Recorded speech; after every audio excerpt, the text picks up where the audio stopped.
Hello? Hello, Jughead. This is Archie. Come over right away. It's a matter of life or death. Oh, relax, Archie. Attention, all true believers. Marvel Comics is on the air. A friend of the unfortunate, enemy of criminals. In reality, Dan Garrett, a rookie patrolman, loved by everyone but suspected by none of being the Blue Beetle.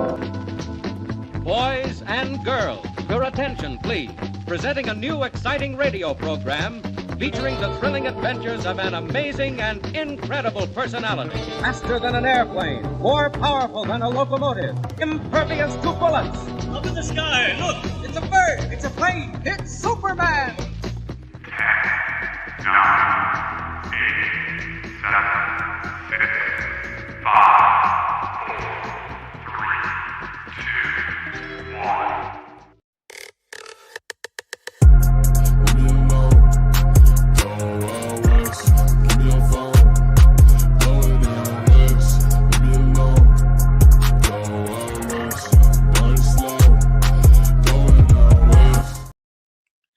Hey, what's up, everybody? Welcome to another Best Coast Comics. I'm one of your hosts, Christopher, aka the Bronze Age Nerd, and I'm joined by my always faithful sidekick, Sir Isaac Newton. Yes. Oh, wait.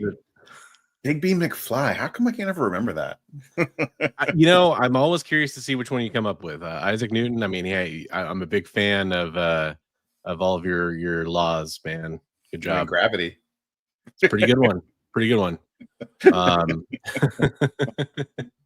Welcome everybody to the show. We're back to a normal format for our show. Last week we had the claim sale. Thanks to everybody that popped in for that or that watched on the rewind. This show we're going to kind of do that newer format we've been doing. Just kind of give everybody a heads up here real fast about some notes. First off, if you're watching us on one of our YouTube channels or anywhere else for that matter, hey, thanks for watching us. You can watch on Big B McFly's channel on YouTube. You can watch on my channel on YouTube, and any of the EXP channels like Facebook, their YouTube channel, Twitch, Instagram, all that stuff. And links for those are in the description below. So definitely go check those out and sub them up. And our topics tonight are going to range. We're going to start off talking about just our week and how things have been going with us and talking a little bit about personal and life kind of stuff. And then we're going to get right into our topic, which is basically a nerd fight, right? We're going to talk about who we think is the best fighter in comic books, basically kind of like a martial artist, but we're not talking like Superman or the Flash, who has like powers that can kind of come up, make up for their shortcomings in fighting necessarily. But we're talking about hand-to-hand combat, like who's going to come out on top. So we have that topic, and then we're going to get to some of the news. We haven't talked about news in a while, so there's actually quite a few things we haven't really kind of discussed. And we're going to, of course, share all of your community art, so we appreciate that. No matter what channel you're watching on out there, we do appreciate those thumbs up and subscribing to all those channels like I mentioned before, so thank you for doing that. Let's say hello to everybody who joined us today in chat so far. Derek is in the chat. Thanks, Derek, for being here. We appreciate it. We appreciate you. GT Key Comic is here, and not only is GT Key Comic here with his standard emojis he drops in, he's also calling out Richard. Where you at, Richard? Where you at? Richard's right here. He's here. Thanks all of you for being here. We appreciate you on all the channels. It looks like that you're saying hello on. Richard apparently woke up late. We all know how that goes. Bronze medal this week. That's perfect. And Richard says, you guys are on too late for me over here on the East Coast. I'll cut to the chase. Answer to this question is Herbie Popnecker, best fighter ever, he says. The Fat Fury. Thanks, Rich. We appreciate that. I like the best fighter ever. I like that part. And then let's see, we got Psycho Phil's in here. He's stuck at work with major server problems. Hopefully this is reaching you just fine through the YouTubes. Probably server problems on the other side, I assume. So this is playing on the 80-inch conference room TV. Man, I never thought our heads would get that big, but it's happened. It's finally happened. Just when you thought we couldn't get in our heads is bigger. Comic Tropes, shout out to Comic Tropes. I'll be talking about him here in a minute when we get to one of our segments, because I actually crossed paths with the Tropes of Comics earlier this week. He can defeat any drawing of a superhero. I don't know. There's some like one of those giant um uh pieces of art they put on the side of a building during like San Diego Comic-Con or New York Comic-Con. What if that fell on you? Could you defeat that? Pride cometh before the fall, they say. Christina's in the house. What's up, Christina? Hello, hello. It's rough watching the show from the East Coast. Yeah, and that's why, we kind of leaned into the Best Coast theme because we knew basically because of my schedule more than anything else. I'm sure Big B could accommodate an earlier time somewhere else in the week. It's really hard for me to stream earlier than 8 o'clock Pacific any day of the week unless I make really special arrangements, like childcare, that kind of stuff. So we do what we can, and that's why we appreciate you checking us out wherever you're at. Newton did love those apples. What do you think? Do you think Newton was a Fuji, or was he like a Red Delicious kind of guy? Well, what do you think he was into? Golden Crisp, Honey Crisp. Yeah, most of those probably weren't even around when I guess he was alive. Now I think about it. Probably like a Red Delicious or a Granny Smith is pretty much all you had, right? Steve's in the house and he says, best fighter in theory, it's Trico Slatterus, the champion of the universe. I don't know that person. I think let me look that up. Yeah, you check that out. Steve. And this is, Big B and I talked about this before the show. At least I said this. I don't know if Big B kind of agreed. I had a hard time thinking of a lot of like indie comic book related fighters that would compete here, because I think the general problem is a lot of them don't have very large universes to see their feats in, like who they've defeated, that kind of stuff. He's a Marvel character. He's around the Bronze Copper Age a lot. Oh, well, okay. Here I am talking about indie characters, and we got a Marvel character we're discussing that I've just never heard of. Interesting. So we might have to add him to the list. We got Awesome Sauce Radio in the house. What is up, Adam? Love to see you. Human strength, martial arts, and agility. First there we go. Marvel 2-in-1. And the Guardians of Galaxy. There we go. Eddie's going to throw this out there because he got a lot of hatred earlier. Did he? I know it's not a comic, but the best fighter is Alan Richton's character, Reacher. Is it Richton or Rickton? I can't remember. There, I said it. I meant it. Now I'll behave. Why did that get a lot of hate? That show's pretty popular. Did he do something controversial or something? Or I don't know. The big fight at the end of the newest season was really good. I haven't watched. I think I only have the last episode or maybe the last two left to finish up on that show. I mean, there's a fight they've been foreshadowing all season long, so it's not surprising that that's going to be coming up, I'm sure. Is it with the largest guy in the world or whatever, the largest strong man in the world? Yeah. Pretty brutal. Shout out to him. I wish I could remember his name, and more importantly, how to pronounce his name. He actually commented on one of my videos at one point. Really? And it was really him too, because I talked about he played Ursa Major in the Black Widow movie. Oh, right.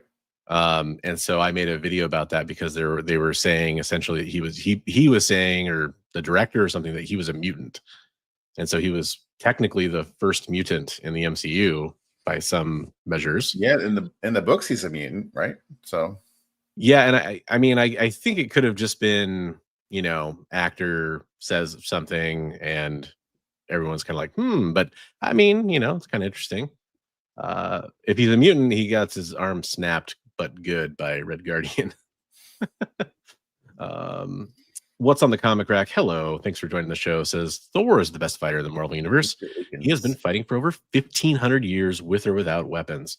Yeah, and this is, I'll be honest, when we get to that topic, there's going to be a really hard thing to do where we have to like separate out characters with powers, and yet some powered characters should still probably be in this, right? Like, I think, characters like Daredevil and Wolverine should be in this discussion, but not necessarily for Wolverine's adamantium claws or healing factor, but just because of his fighting ability and being a martial artist.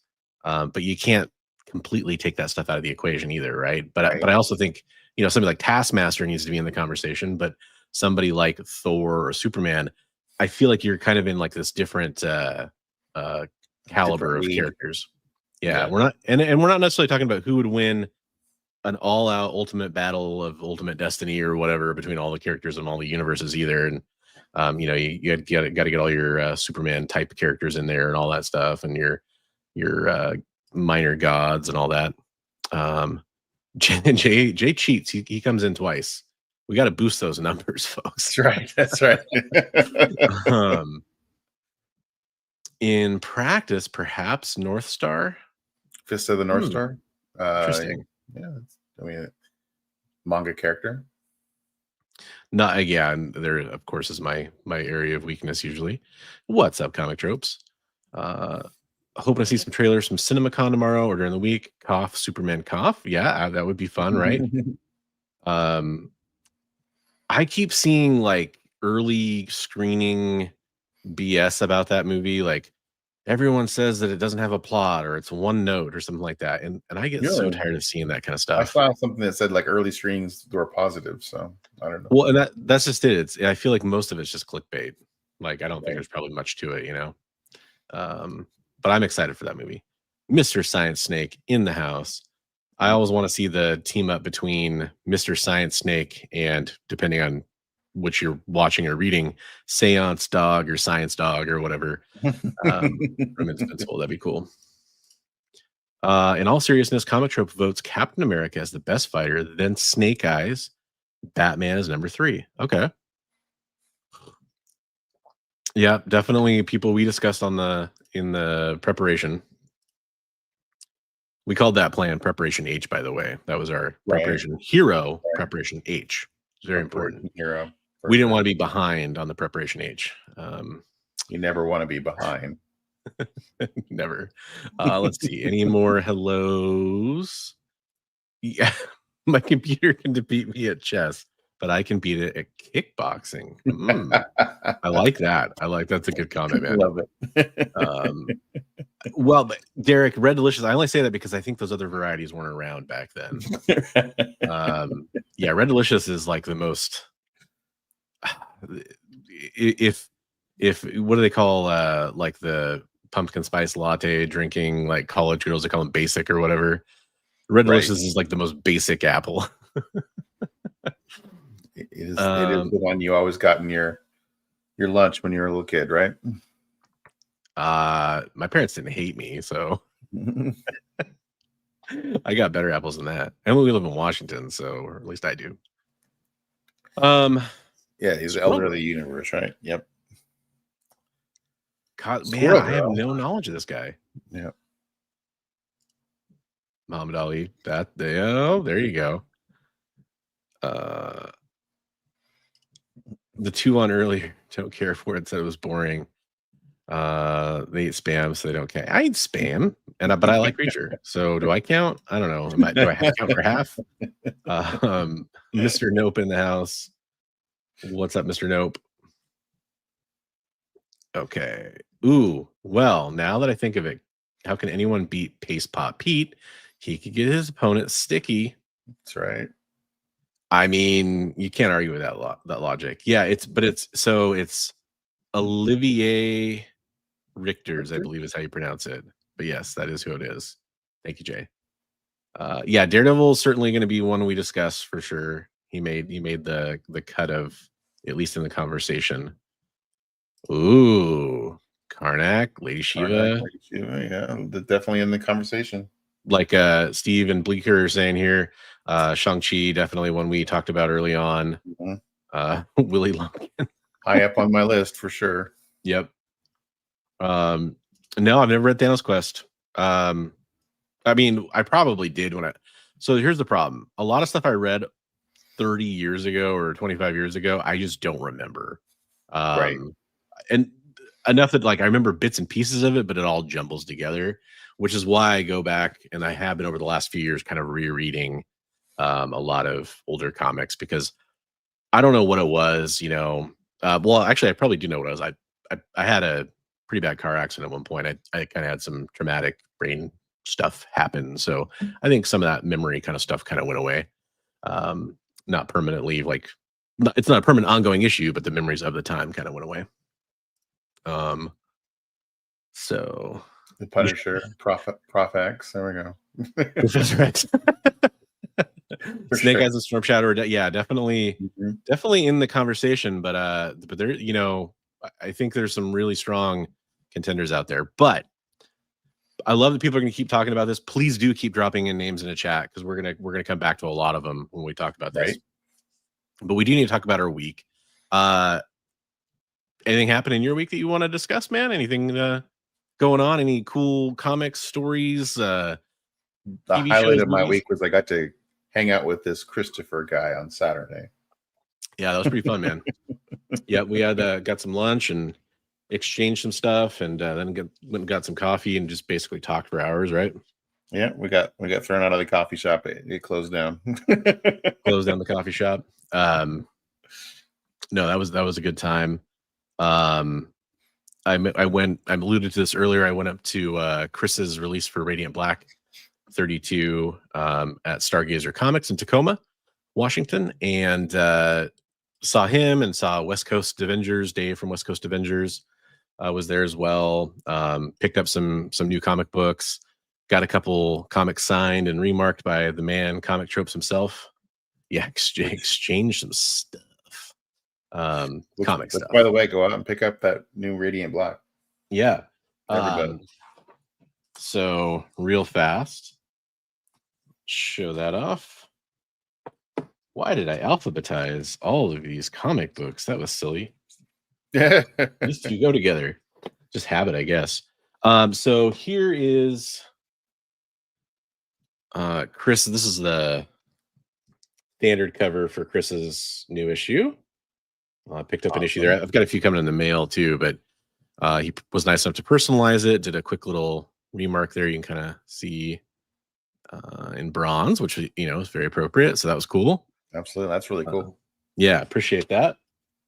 And then I had one of his Vampirella covers that he did on his Indiegogo, and I got the no trade dress version up there, the Virgin. So had him sign that. He did a quick little Vampirella remark up there too, which is really cool. There's Chris's cover for Vampirella he did for Dynamite. That's awesome. Kinda included as many tropes as he could, including the that's a great remark. That's cool. Yeah. So I appreciate that for friend of the channel, Chris, aka Comic Tropes, aka comic book writer, artist. Definitely go give him a follow, folks, and check out his newest issue of Radiant Black. He does the backup story in that issue. I picked up some stuff which I don't normally do at comic book shops on New Comic Book Day because I don't really have like a genuine LCS that's real close to me that I didn't get kicked out of at one point. Yeah. Which is a story on my we video still have on to my cover channel. that story at some point. We do. But I, real quick, I'll just kind of show up a couple things, I guess. But picked up the foil Hush Batman 158. That's super cool. Which I've heard a lot of people apparently are kind of complaining about. Apparently, Really? But yeah, I haven't read the issue yet. I actually have been super busy ever since then, except for Saturday. But I did get a Nakayama Harley Quinn. Thought that was cool. Nice. Choose your own fighter. Hey, Select that's your fighter appropriate screen. for the show. Yeah, I thought that Select your fighter. makes sense. I'm one of the 5 people that bought the Partacular special, probably. Thought my daughter would get a kick out of it. We haven't read it yet, but picked up the Sozamika Pop Kill cover. Nice. And let's see. Oh yeah. Did get, because I'm just a lecherous weirdo, I picked up the Street Fighter swimsuit special because they had this kind of neat variant cover on it. Thought that was kind of cool. And then I did get a wall book. I picked up a Witchblade #1 that looked pretty crispy. Oh, nice. Yeah. There you go. I love that cover. Yeah. So that was neat. But more importantly than all that, I got to support a friend of the channel and somebody I consider a friend in real life. Jim Lee. No, it's Chris. But I did get the 11x17 Hush foil crazy giant comic too. That's pretty cool. Does it have like black and white art on the inside, or? So it is here. So ridiculous. Feels like a prop from like a movie or something. I mean, it Okay. is just Full size book. That's cool. full size comic book, man. You know, standard size. Oversized. It is just bonkers, man. So I call it the hard. If you're hard of vision, you're gonna have no problem reading that one. Visually impaired version. Which I make the joke about it because without my glasses right now, and even with my glasses, If I didn't have my glasses, I'd have a hard time reading. I'd need books that size. Figuratively, as well as literally. It's a matter of opinion, I think.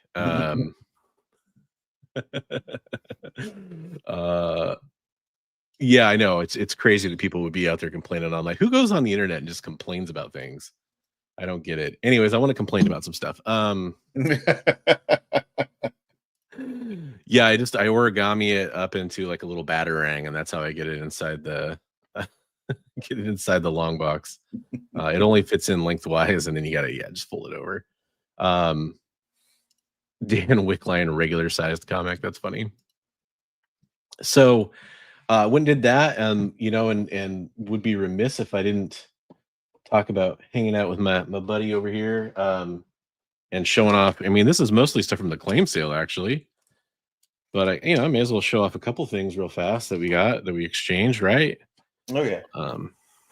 First full appearance of Bastion, got that from Big B. First Team America, Captain America there. That's pretty cool. Got sort of a trinity of the John Walker storyline, Cap No More kind of stuff, including the literal Captain America No More. And then the first John Walker as Cap. First New Brotherhood and Cap Annual 4. See, this is why if you're jealous of any of these books, it's why you should come to our claim sale. And then that awesome and gorgeous Mike Zeck Cap Annual number 8 as well with Wolverine, Captain America. This is the one that to me is super appropriate for tonight's show, right? For our topic. And then if you're just like into boobs, then I got this Warren Lau Vampirella from his store. That's kind of my pickups and stuff like that. Well, both of my pickups from you were fighters, so there you go. Yelena Belova and Battle Beast. Battle Beast, yeah. There's an epic fighter.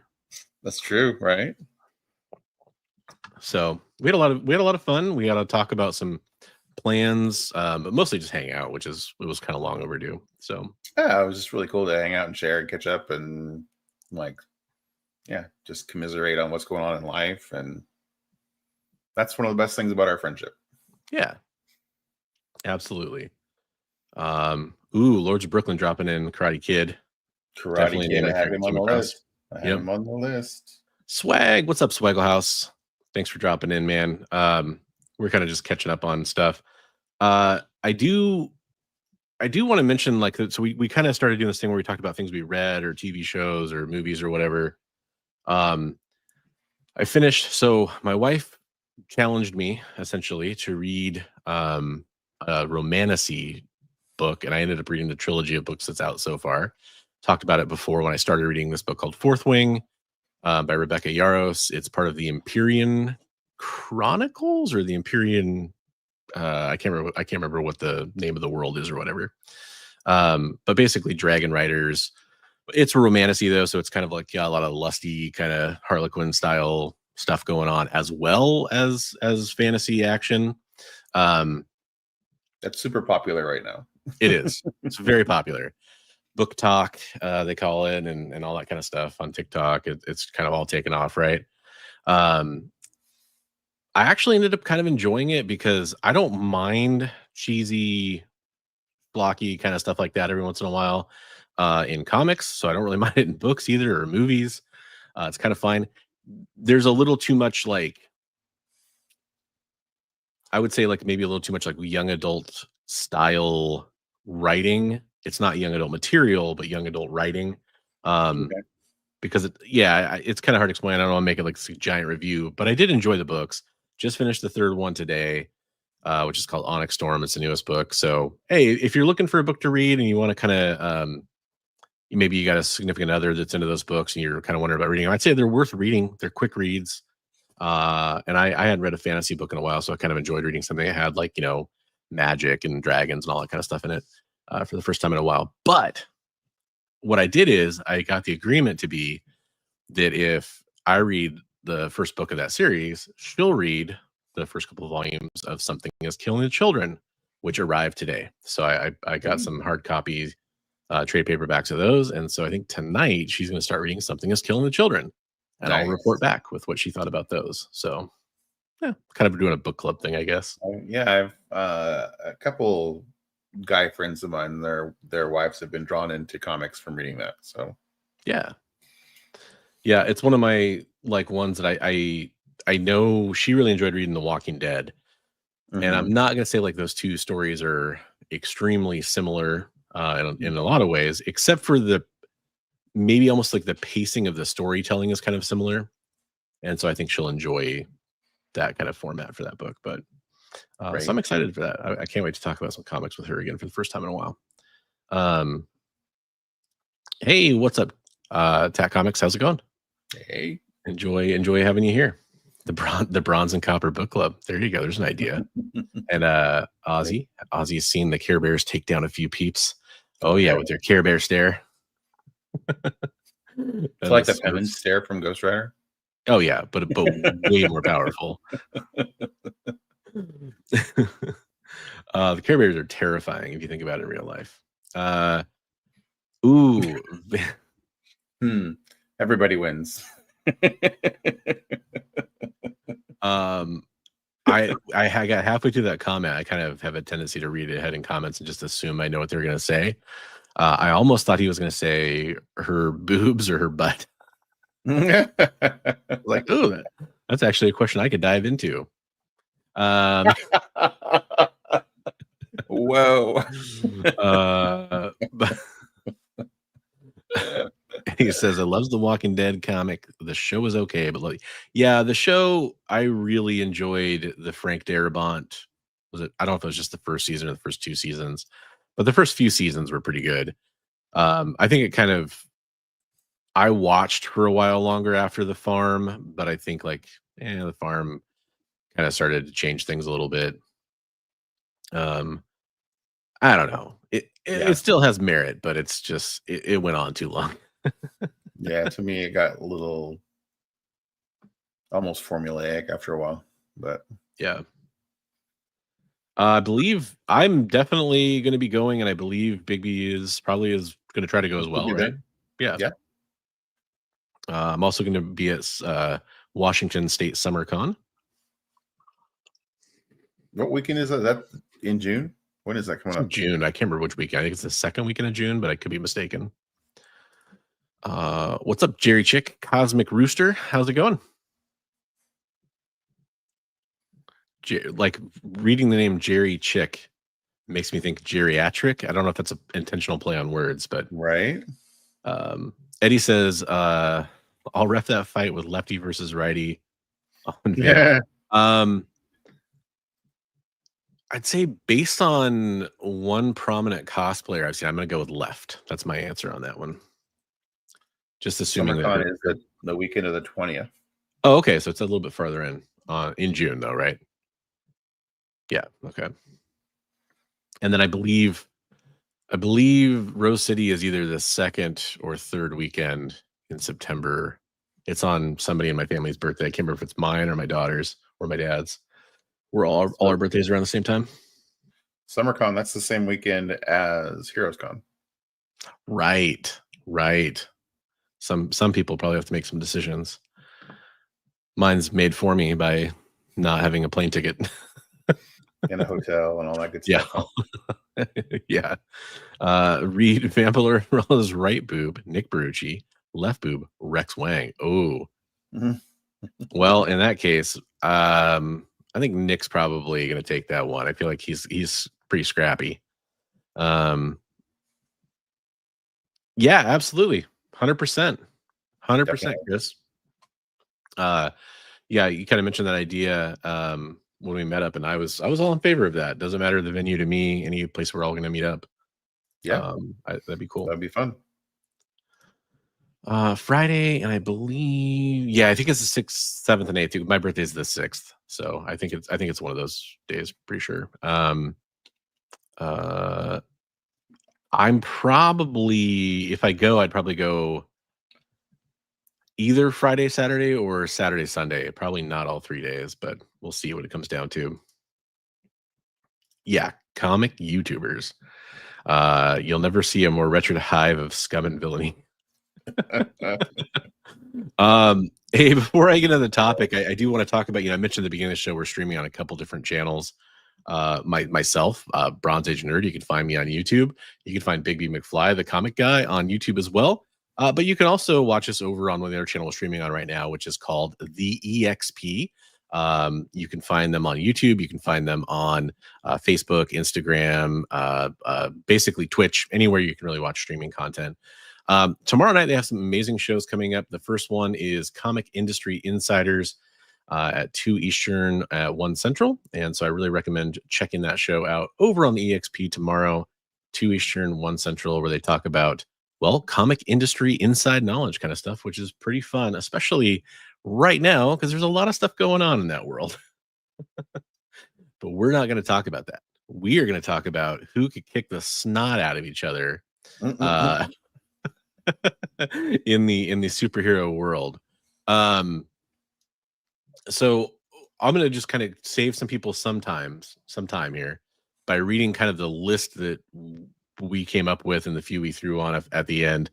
So Shang-Chi, Iron Fist, Wolverine, Batman, Taskmaster, Deathstroke, Captain America, Black Panther, Elektra, Karate Kid, Bronze Tiger, Richard Dragon, Lady Shiva, Cassandra Cain, you may know her as Batgirl, Wonder Woman. We weren't probably going to take that one off, but it was just one I threw out there. X-23, Deadpool, Daredevil, let's see, Black Widow, Snake Eyes, and Catwoman were names that we all threw around. We don't have this is kind of just, remember when you would go eat lunch and talk with your 1 or 2 friends you had that read comic books back in the day, or you would hang out, at a baseball field, no one's playing baseball, but you were all sitting around talking about comics, trying to hide from the sun and the shade during summer break or something like that. And you were talking about, man, who would win, so-and-so or so-and-so. That's kind of what this is. It's not like we don't have a bracket. We're not officially trying to, definitively figure this out, but we are curious from the Best Coast Comics perspective, who we think are some of the best fighters. We're not going to go, pound for pound on, well, in this issue, so-and-so beat so-and-so. So that means that they're obviously the winner of the entire thing. Because plot armor, any writer can write any character to be any kind of fighter they want. But we definitely are looking for consistency over time, like who's represented as having trained a lot, who's shown that they can use that training, who deserves it, that kind of thing. It's kind of difficult because we're trying to rule out use of powers to benefit.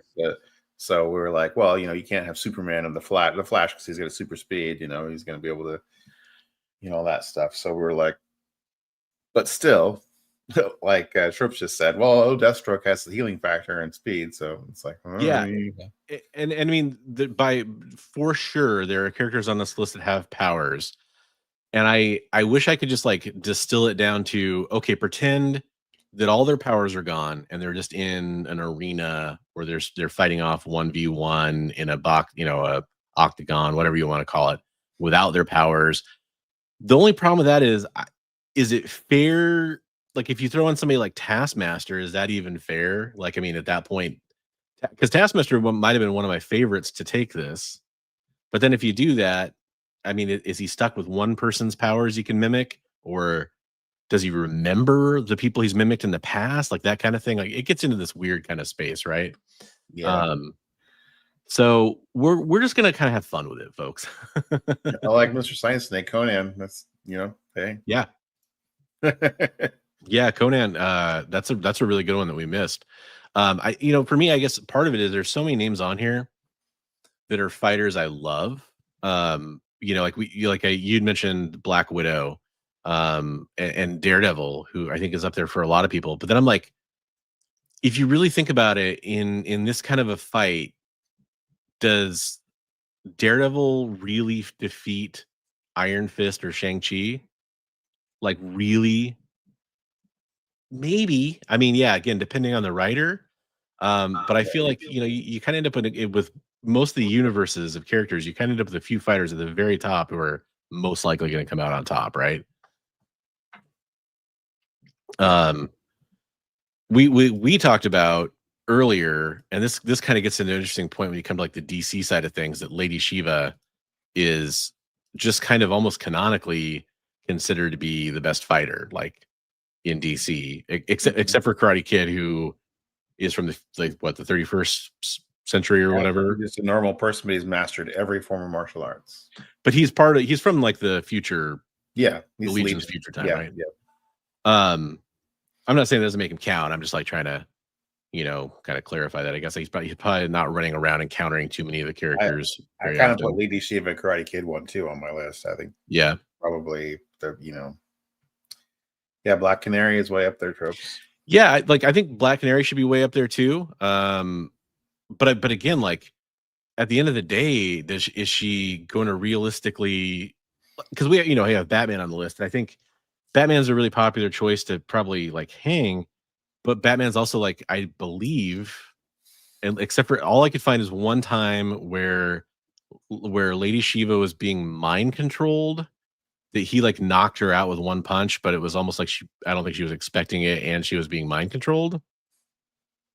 So technically he's never defeated Lady Shiva. So, you can't really put Batman on that list, I guess. Even though he'd defeat a lot of these people probably, depending on the fight, but. Yeah, I mean, and then side note, Cassandra Cain is the daughter of Lady Shiva. So. Right. Yeah. That's a good point. Good point. Trained by. But I mean, you get into that with a lot of the characters on this list were trained by the League of Assassins. A lot of characters on this list were, trained by similar like masters in Marvel, that kind of stuff too. So you kind of end up with a lot of that carryover. It makes sense. There's usually a lineage.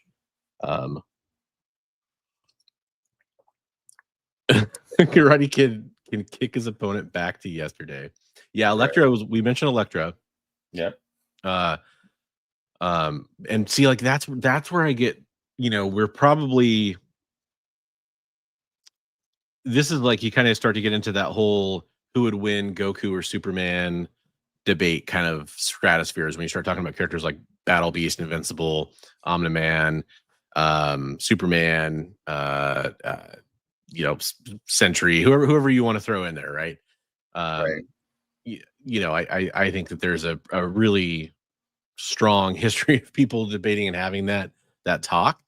I think we're mostly going to avoid that, although we definitely could talk about it a different time, and just kind of take it down to the street level, non-powered ish, which is why like Wonder Woman was on my list for like a hot second, but I basically immediately kicked her off in my mind, because I'm like, well, her power levels have kind of been shown to be different at different times. Like sometimes she's closer to like, a deity, like half goddess kind of character. And then other times she's just Amazonians or just good fighters and more powerful than mortals. But then again, is she immortal? So then you have to kind of get to that conversation. Right. And then like you have Captain America or any super soldier recipient, super soldier serum recipient. Does Captain America count? Like, can you legit throw him in? Because his power, I mean, it's definitely, you could go by like the 80s trading card text where he's peak human, they kind of keep saying that. But then I'd say in modern comics, he's shown to have relatively, different feats of strength, speed, etc. Like in the MCU, like he's clearly running faster than a peak human can run. He's clearly stronger than a peak human can be. And I think the comics have reflected that too, to a certain extent. So it gets dicey. Well, what's your opinion on that one? A Cap? Well, I mean, like with Cap or like Taskmaster or Deathstroke, they have minor, or Wolverine. I guess we can throw in there. They have some Wolverine. powers. I feel like Wolverine doesn't necessarily optimize his fighting because he knows he can heal from things. So I mean, he's always like, I don't care. I'll take the blade, or I'll take the whatever because I know I can heal from it. I don't know. It's like, yeah, it's a difficult question. Like the rules, it's difficult. We got to really define the rules parameters, I guess. But, well, and that's, at the same time, I don't want to get too in the weeds of the rules because every time you're going to find exceptions, I feel like. But I think we need to kind of distill it down, just that general kind of assume they're mostly depowered. Right. If they had some powers. I can't think of a character who is at that extremely high ability level that would still be amazingly powerful in like an octagon type situation if they lost their powers. Like, I think I've heard some people say, and Jay, I know you're a huge Superman fan. I've heard some people say that since he has super intelligence, Superman actually really does know how to fight really well, but he just doesn't have to do it in the way we think of humans as fighting. I've seen people make that argument. I'm not sure if that's legit or not, but would he be like an Olympic level fighter? Unless it's Smallville, yeah. Every time he got depowered in Smallville, he got his butt kicked. Yeah, I remember. Yeah, for sure. Very glad that at least in Superman and Lois, when he didn't have powers, at least he could fight. You would think a farm boy would know how to carry his own, but every time in Smallville, he always got whooped. Yeah, definitely in Smallville. I agree with that. Like, but I feel like I've heard people make that argument about his super intelligence, that there's things that he does know that if he was depowered, he could still be similar to a Batman character who, Batman has all that knowledge. Obviously, he doesn't have powers, but he has the knowledge of how to do all that stuff. Bleeker saying Superman never had any fight training. I think, I thought there was a great storyline in Marvel where, was it Iron Man, where Tony Stark, he got his butt kicked because he didn't have his armor, and then at one point Cap's like, all right, I'm going to teach you how to fight. Yeah. So that was interesting. Superman has 1,000 years combat experience being trained by Wonder Woman while being in limbo. Also, he knows Torquism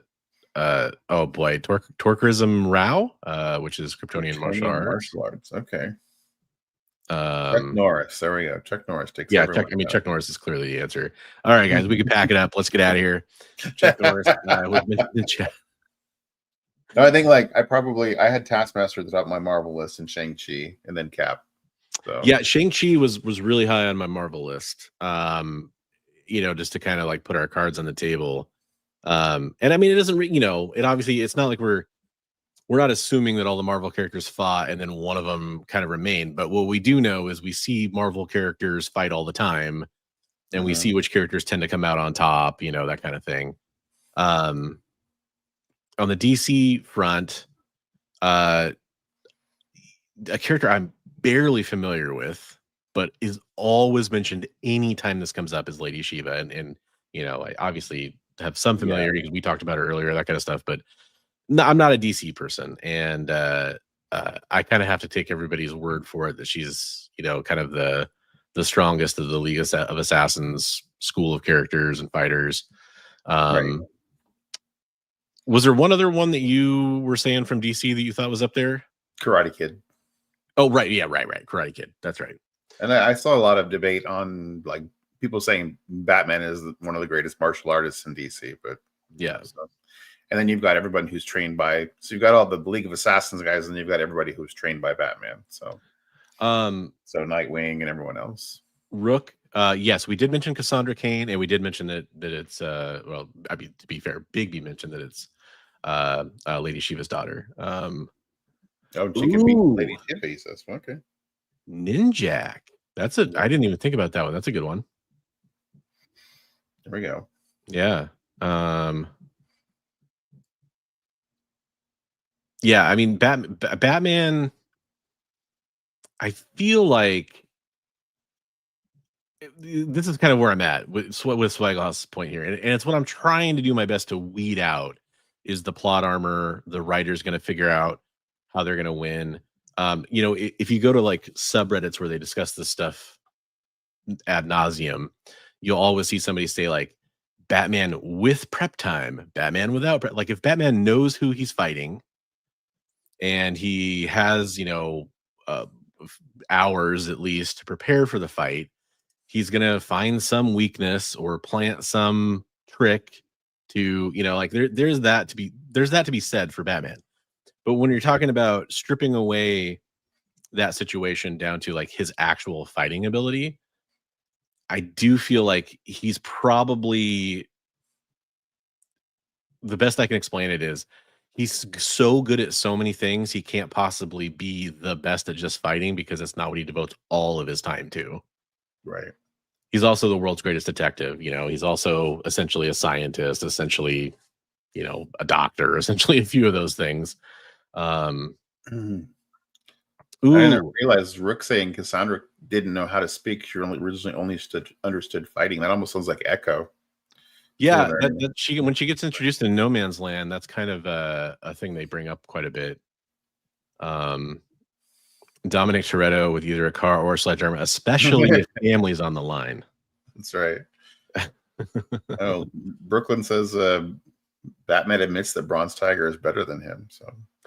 So Bronze Tiger was the, and my DC, fans out there, of course, I love me some DC, but I'm not as well versed in the knowledge.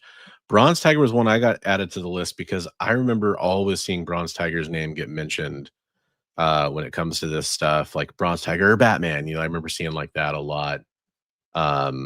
So, folks out there that really want to stand for your favorites out there, like Cassandra Cain, makes sense that she'd be way up there. I have Wildcat on my list. Awesome sauce. There you go. There you go.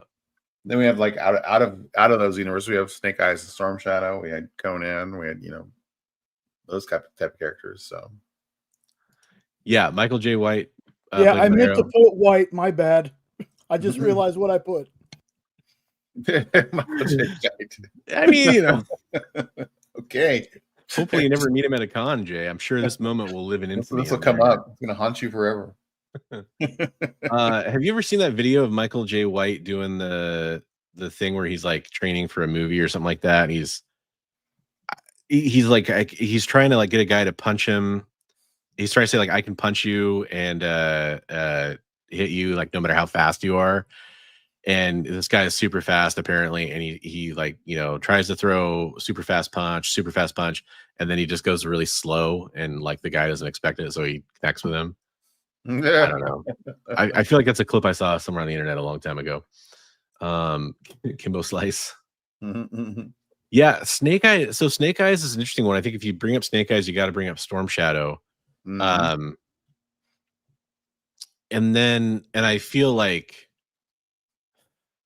I feel maybe I'm just like making a huge assumption here. I don't know if everybody agrees with me. I feel like between Snake Eyes and Storm Shadow, most likely Snake Eyes is going to take the win, even though the deal is they're so evenly matched, but it's freaking Snake Eyes, right? Like I feel like if it really came down to it, he'd probably get the win on that one. But I don't know. Maybe everybody disagrees with me. We'll find out. Yeah. Which one's willing to fight more dirty? It's important. Straight jab, can't see it coming. There you go. But yeah, Snake Eyes, I feel really hard pressed to put him up against like Shang-Chi. Oh yeah.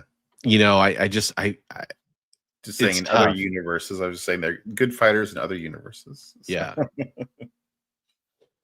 True, but Gamora also has abilities that would have to be kind of leveled, right? Like she's got super strength. It's not like she doesn't like have, I don't think she can like lift 100 tons or something, but she's strong. Oh, Shredder. There we go. That's a good one. Oh shit, that's a good one. Turtles. Yeah, I thought about the turtles, but that's one of those ones where it's kind of hard to like power level them against other fighters Right. from other universes. It's like I don't know. Are they just extremely good martial artists in their world, or would they be even better in or just as good in another world? I feel like those shells are going to slow them down a little bit at some point. Mhm. They say slow and steady wins the race. It's not like they're fighting a hare every time. One Punch Man. And that's exactly. That's the kind of stuff that I was hoping to do, like maybe a different thing on that kind of question. Well, was Morpheus really? I know there were like a couple Matrix comics. I don't think there was a ton of them. But is he really a comic book character, or is he just a character that got adapted? Leo and Raph. I go Leo on that one, but a lot of people probably go Raph. I just think you got the reach with those swords. I feel like that's an advantage. Lots of great info on all your guys' comments. Yeah. Oh, interesting. It was tied in the crossover, huh?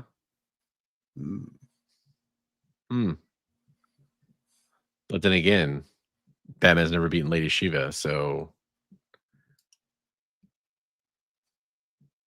I think you'd factor in popularity. That's the tough part. As far as your last part there, Chris, when it speaks to consistency, I think that's where it kind of comes in. Because if you have somebody like, who's one of the more story. I mean, I guess you could even say Captain America because he's got just a reputation of doing it. But that's for me, it's like Shang-Chi. That's pretty much all he does. He's been doing it for a long time. He's always really good at it. Right. So your short list, you kind of came up with Lady Shiva and Karate Kid and Shang-Chi. Is that about right, Big B? Yeah, then Taskmaster and Cap over on the Marvel side, and Shang-Chi. Okay. That's pretty similar to how I feel on a lot of it. Trying to think if there's anybody else that we had mentioned here. Oh, Casey Jones, there's a good one. Yeah, and then you get into the whole. There's other tropes in this kind of arena. Like, is it a fight to the death? Are they bloodlusted, meaning that they would like fight beyond their normal reservations that they might have? Like, Batman normally wouldn't kill, but is he like just for some reason willing to fight to the death for this particular fight? I think you kind of keep it to their typical limits. And for weaponry, I'm gonna say that if I'm the Beyonder of this scenario, or in Big B and I are the Game Master and Beyonder, whoever is which. This is Contest of Champions. if they have, I think they'd have to have kind of similar weapons, right? Like, if Taskmaster gets a sword or a shield, then Leonardo could get a katana too, or whatever, right? Like that kind of thing. Right. I said katana. He probably doesn't even actually have a katana. I'm probably wrong on what kind of sword that is. Steve mentioning Judge Dredd. There you go. Mega City's own version of Bruce Lee. Stanley. There you go. Yeah, and I think that's kind of what we were kind of trying to do is, again, because you can kind of see like the trend of like who fights who the most and who usually ends up on top. For me, on the DC side, again, I'm weak on the DC knowledge when it comes to like a lot of the history with these characters. I can really see the argument for Karate Kid, and I can see the argument for Lady Shiva. Getting a lot of love for Cassandra Cain in the comments. There is a lot of love for Cassandra Cain too. Figure Drawn comes in with Cassandra Cain as well. It's interesting though, because I don't get me wrong, like I've read the No Man's Land and stuff where she was introduced, but I don't really remember her ever being like dominant, like to that degree. So where's she kind of doing most of that in the comics? Like during what storylines, and like who did she like? Did she just whip Deathstroke's ass and kick Bronze Tiger's butt? Rick was saying in the Batgirl run. So okay, so Rook says Batgirl Volume 1 is about her surpassing Lady Shiva. Cool. The Birds of Prey movie. Okay, fair enough. So Tropes goes with Cat, Batman, Conan, Leonardo. Yeah, there you go. Another character that didn't really get mentioned, I don't think, was Black Panther. I think he's on my list. I quickly went over him, but but that's, you know, that to me kind of comes into the Captain America debate, which I'm still having in my own head of like, do you move Captain America forward or not? Yeah, because I mean, yeah, he's got the herb and he's got the herb. I see.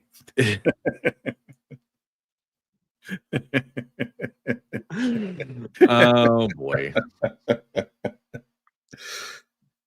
Okay, so you think that would like mellow him out? He wouldn't want to fight, right? What is Steve? The funny thing is I actually don't think Wolvie actually really makes it forward in this, because that's the kind of thing where it's like, you know, if we kind of play around with like taking away the abilities, I do think he's more of a skilled fighter. From the comics I've read, he's trained a lot. Like, you know, he knows. There's an episode. There's a comic where he's like training. I can't remember. Somebody gets depowered. Maybe it's Shadowcat, and he's like training her in like Krav Maga or something like that, where he's like, only use your elbows and your knees, and he's trying to like show her how to fight, basically, with like, you know, your hands and feet have been disabled or something like that, I think is kind of the gist of it. And like he just knows right off the top of his head how to fight like that. So I think he knows those fighting styles, but he's used to, even if they're bone claws, he's used to that taking him over the top. And his healing factor is so freaking OP. And of course he's had both those things taken away from him, and sometimes at the same time. But I feel like his powers are, and Deadpool's in there, X-23. I feel like they're all kind of in that same camp. And I wanted to mention, I think it was Derek. Yeah, Derek keeps saying Battle Beast, and again, Battle Beast, I think he's just too strong to be in this. He'd be like in a different weight class of like this competition than we're talking about. We're trying to weed those people out. He does love his hand-to-hand combat, though. That's for sure. No worries, Richard. You should just to catch you up real fast. Sydney Sweeney won the greatest fighter of all time competition. That's right. Okay, bud. As she should. Yeah. Well, you know, we're getting all the names in, and I think for DC, I think we've kind of narrowed it down to Cassandra Cain, Karate Kid, and Lady Shiva. So at this point, yeah, you got it all. You got all you needed to know. Badger, I think that's another character. So let's just, since we have it, that one we've talked about quite a bit, we have it down to DC for just the DC characters. Not that this is necessarily going to be the end all be all, but I am curious in chat. So those of you in chat right now, which one do you kind of vote for? Do you vote for Lady Shiva? Do you vote for Cassandra Cain? Or do you vote for Karate Kid for the DC character that probably takes it home? And then for the Marvel list, which I think this really kind of, you know, narrows it down. So we had what on the Marvel, we had Shang-Chi. Now, do we include? We needed to figure out the Taskmaster. We had Taskmaster. He was top of my list, actually. But without his ability, what do you give his ability? Like, is he kind of in that? Like, if we had like a different tier list or a different weight class or whatever, if he didn't have his ability, he'd be out. He wouldn't be in that top. But I think that his ability kind to of be able to like mimic any fighting style that he sees. I mean, I think our next one is enhanced characters, and you're talking like Wolverine, you're talking Taskmaster, you're talking Captain America, you know, anybody who had the super soldier serum, anybody who has like a, you know, mystical amulet. Iron Fist would probably be in that list because he can channel his chi. Right. I'm not even positive. Is Iron Fist? He's the only one that can do that, right? Because of his ability to connect with was it the dragon or whatever? Yeah. Okay, that's not something where he's mastered the skill and technically anybody could do it. So I guess there's a new Iron Fist, so I don't know. That's true. Yeah, that's true. Let's see. Oh, yeah, an underhanded Domino takes it all by a fluke. Ooh, I like that. Because of luck, right? Yeah, I like that. Comic Ozzy coming in with the Harley Quinn. We didn't even mention her. You know, she's on the list of like, if you were gonna do non-powered fighting dirty people, like, you know, who would fight dirty in you know, like, I guess I could see Catwoman hanging in that category. I could see Deadpool, Condiment King, obviously. We'll throw comic tropes in there. We'll give him Paste Pot Pete. All those characters that could fight dirty. NFL Super Pro. Okay, so we're seeing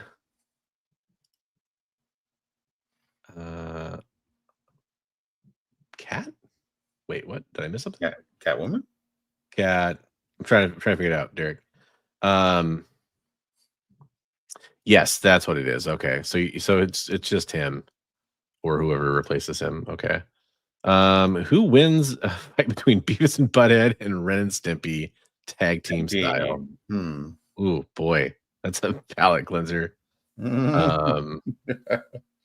Bullseye, I forgot about him too. Yeah, Bullseye would probably have to throw in that same, like, if we do the next tier up, we're trying to strip out the abilities as much as possible. Is his ability still a mystery, like how he has that super accuracy? Because at one point I feel like they were going to play around him being a mutant, and then they eventually pulled that out and said he's not a mutant. Yeah, I don't know. He just kind of never really.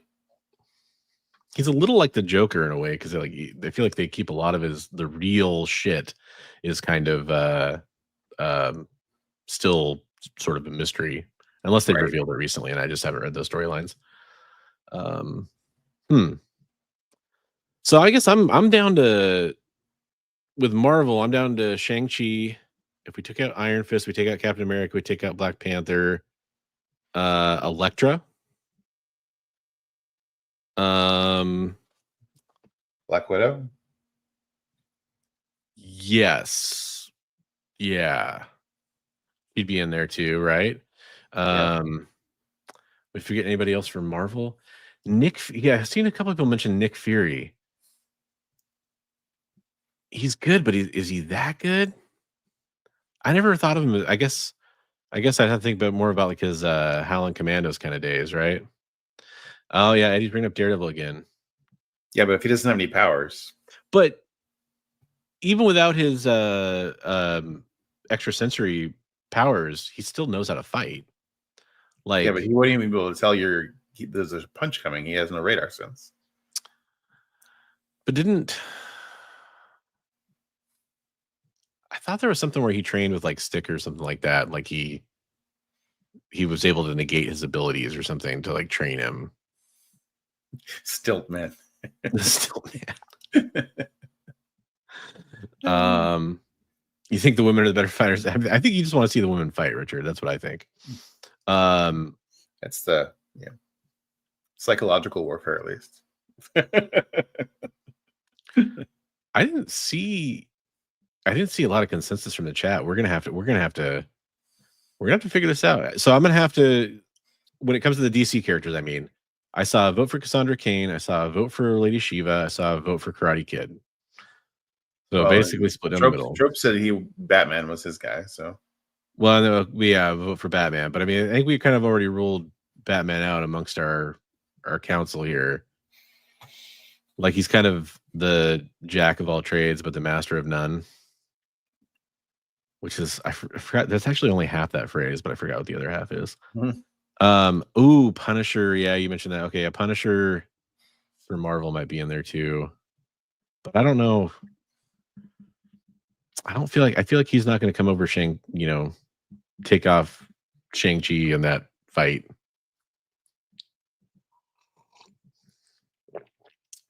Oh, you can't see Steve? Oh, you guys maybe you're on different channels. Maybe that's it. Stick revealed anyone can have the senses DD has with training. Okay. There we go.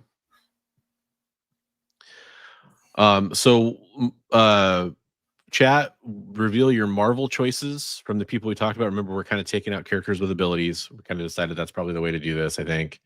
You might have to do a poll online, which you might have to do. I mean, we'll probably formalize this afterwards and give everybody there it is. Thank you. Jack of all trades is a master of none, but oftentimes better than a master of one. Thank you very much for filling in the blank there. I know that's one of those phrases that people often misquote. That's kind of taken on a new meaning because of that. Tropes I think Cap got eliminated because he has the super soldier serum tropes. Yeah, I think we have to kind of pull out. We have to kind of pull out all the superpowered characters. It just makes it weird because, like, I don't see a universe that Taskmaster isn't better than pretty much everybody on the Marvel list we have at this point.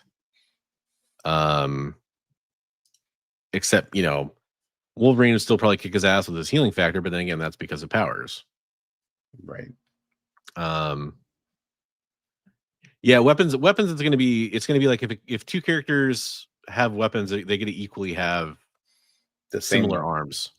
Right. Yeah, whether that's exactly the same or their weapon of choice that's, if different types of swords or maybe different types of brass knuckles or whatever. And he says Thanos. Well, I mean, Thanos would just be by himself. I think he's in a different weight class, like we said. Yeah, that's true. I mean, you do bring up a good point that he's often not portrayed as being more than just the Olympic level peak human kind of fighter in comics. Sometimes he kind of is, but I feel like you're right. It's more often than not he's sort of peak human. Okay, so chat, drop your votes in for Marvel characters you think should win while Big B and I kind of finalize the DC side of things. So we had a lot of even voting there, mostly for Shiva, mostly for Cassandra Cain, and mostly for Karate Kid. Yeah, I'm going to defer to you on this one. Who you think is going to win between those three? I mean, I'm not an expert on DC, but I mean, there did seem to be a lot of love for Cassandra Cain. If the whole thing is everyone says Lady Shiva is the best fighter, and she has this whole storyline that's devoted to her beating Lady Shiva, that's a pretty good argument. Moon Knight, yeah, that Moon Knight should have been on the list. I read an interesting quote about somebody who's like, Moon Knight doesn't care. He'll take the almost lethal hit to make sure he can hit you back. Yeah. Yeah, Moon Knight was one that I definitely had thought of, but I was like, man, is it just like I put a lot of names on here for people that I don't think ultimately really stand a chance when it comes down to it. Like, they definitely would be in the competition, but are they going to come out on top? And Moon Knight was one of those names. And frankly, a lot of ones I put on here, I feel that way about. Moon haunts you. While you guys are kind of throwing in your favorite Marvel characters, I do want to take a second to mention that there's another show coming up on the EXP, which, by the way, we're also streaming on the EXP network over there. Link in the description below. You can watch Minute to Skim It, where they talk about new comic books coming out for New Comic Book Day, taking a quick look at each of those comics or a lot of those comics that are coming out, and giving you a quick review of whether or not those stories are catching their attention or whether or not they're wanting to keep them reading those stories. You can catch that tomorrow at 7 Eastern, 6 Central over on the EXP. Definitely go give a sub and hit the notification bell so you get reminded when that show comes on. Oh, snap. Joe Pesci got dropped in chat. Wait, does Joe Pesci get a pen? And do we think he's funny? Those both matter. Well, Looks like we're getting a pretty overwhelming Shang-Chi vote. So we might be going Cassandra Cain, huh? I think so from For DC. From what we were seeing in the chat earlier. I mean, it's an interesting debate. It's an interesting debate. It is. Cody Rhodes. Cody Rhodes. I know the name. I know. Yeah, it's like somebody bringing up like John Cena, right?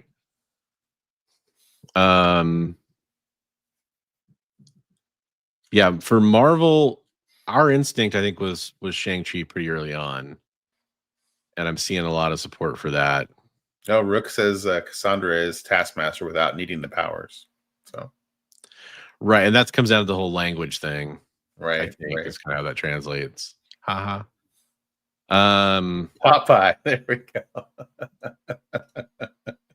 Wait, does he get spinach or not? Like, come on.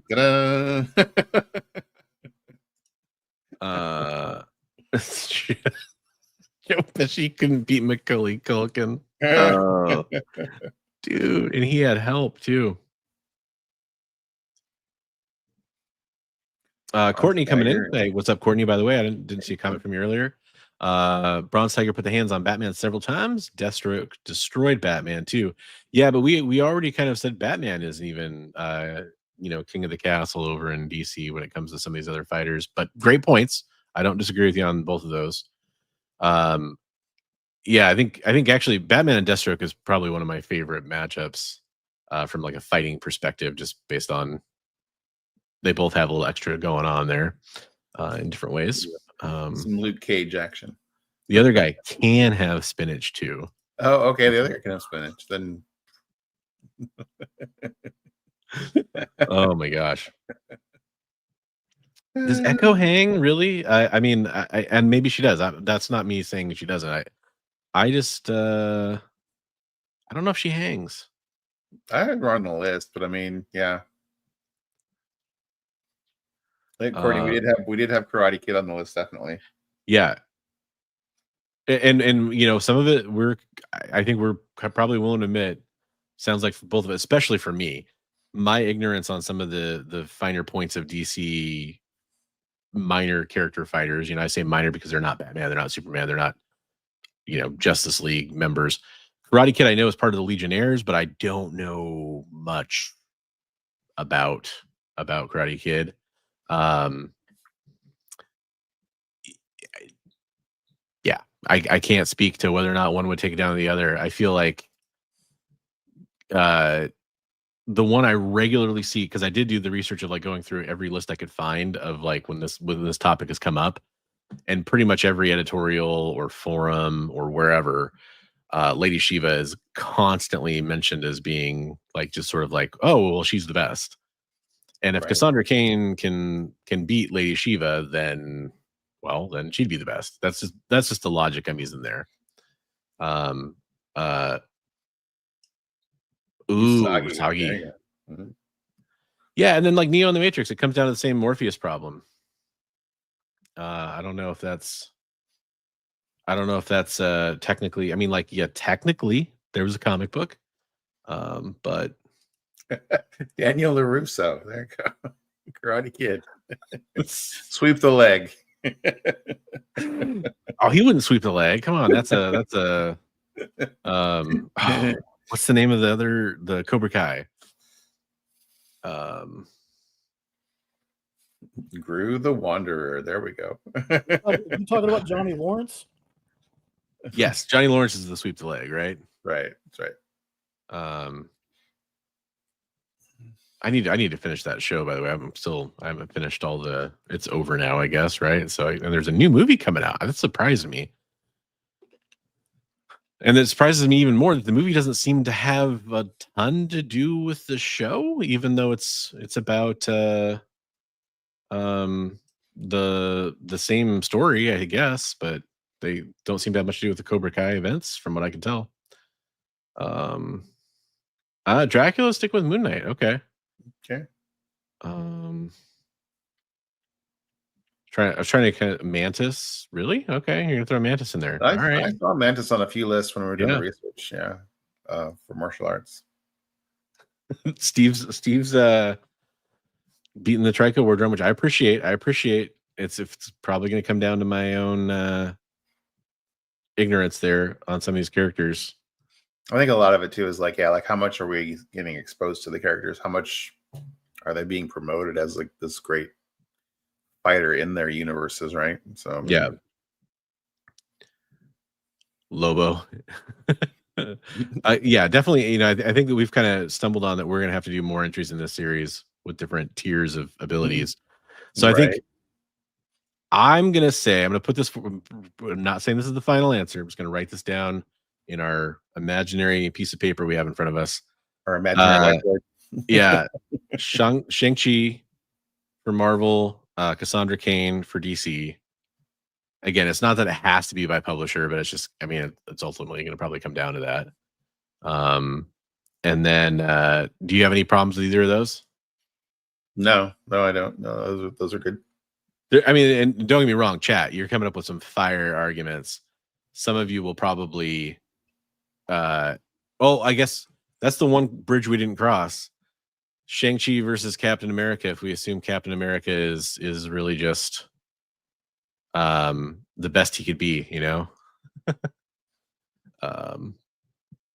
Yeah, I don't know. So I've got almost a tie between those two, probably. I feel like it kind of comes down to that, and this is maybe me simplifying things too much. Captain America is also, and this is kind of actually what spawned this, by the way, is we had a video where I think it's actually Chris that brought this up, like who is the best leader in comics. And we kind of came, you know, Captain America kept coming up. Of course he should. He's in that conversation for sure. And I think it's kind of one of those things where it's like, it's almost like with Batman, where he has other abilities, like other skills, like being one of the best leaders, being such a symbol that you kind of almost assume like he can't be the best because it's not all he focuses on. He has to focus on other stuff too. Maybe that's reductionist of me to say that, but I feel like that's just part of it. Whereas like Shang-Chi, like that's pretty much his deal. Like he's a fighter. I don't know. Yeah. I mean, I've read a lot of stories where Shang-Chi is training other people who are considered to be really good fighters too. So yep. And so we're going with Wolverine, right? Yeah, absolutely. That's right. That was to get to the point of the conversation. Wolverine. Yeah. And yeah, awesome sauce, just like some other people have told you. You know, I might ask you from time to time, hey, did you mean this, or what does this thing mean on the voice to chat? Do not sweat it, brother. Anytime you do voice to chat, we're always going to assume that it's probably not, you know, if something doesn't make sense, we're blaming the voice to chat, not you. Turlock the dinosaur hunter. There you go. Absolutely. I saw Swag said Hawkeye if he can get distance, since we said, you know, we could have weapons. Oh, that's a good point. Oh, and then, man, part of me wants to put Storm Shadow back in the competition if we get to do archery. Right? Yeah. No, that's an interesting in one. Comics, Shang-Chi trained G.I. Joe member Quick Kick. Yeah. There you go. God, I love G.I. Joe. Yeah, I'm thinking that's a pretty safe like pick for each. I'm not we've at least identified some of the top contenders. We can maybe put this to a poll, but yeah. And like, folks, keep in mind, again, this is fun, right? At least it is for me. I hope it is for everybody. I hope you aren't screaming. You're like, that's it. I'm never watching again. But it's literally an unsolvable problem, because when you really come down to, you know, oh, Superman is gonna fight the Hulk, or whatever it is, Goku and Superman, or Batman and Storm Shadow, or you know, any of those kinds of real matchups. We all know it literally depends on who's writing the story, what the point of the story is.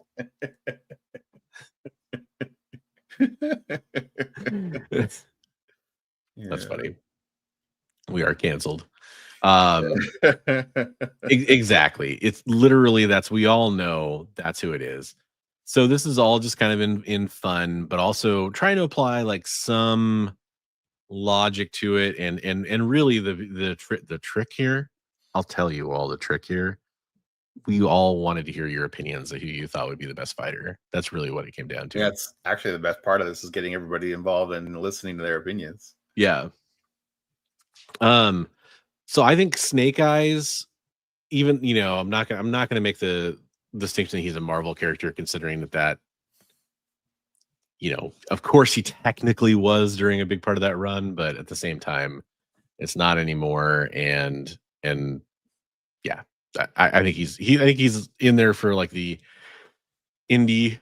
I thought Conan was an interesting. I mean, Conan was an Avenger for a while, right? So I mean, that's true. Yeah, and Conan's another character whose rights have bounced around. Conan's interesting, and I think a turtle. I would pick. Oh man, or would you pick Splinter? Is Splinter really? Turtles fans out there, people that know Turtles deeply. I wish we had Kyle out there because I know he's a huge Turtles fan. Is Splinter still probably more powerful than a turtle, or is it just that he used to be and he's older and he can train them? Or is he the Mr. Miyagi that would win the fight if the fight really happened or whatever, like Ash Ketchum, he held 2,000-pound Pokemon.